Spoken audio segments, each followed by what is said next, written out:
আসসালামু আলাইকুম বন্ধুরা, সবাই কেমন আছেন?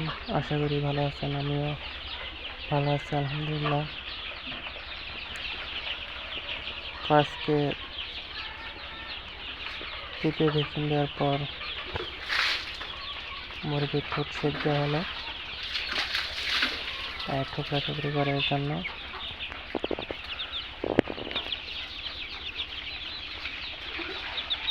আলহামদুলিল্লাহ, মুরগিগুলো আজও ভালো আছে, অনেক সুস্থ আছে, কোনো সমস্যা নেই।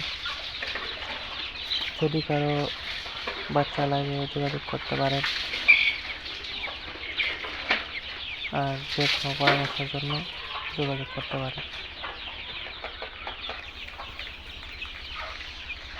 সবাই ভালো থাকবেন, সুস্থ থাকবেন। আসসালামু আলাইকুম।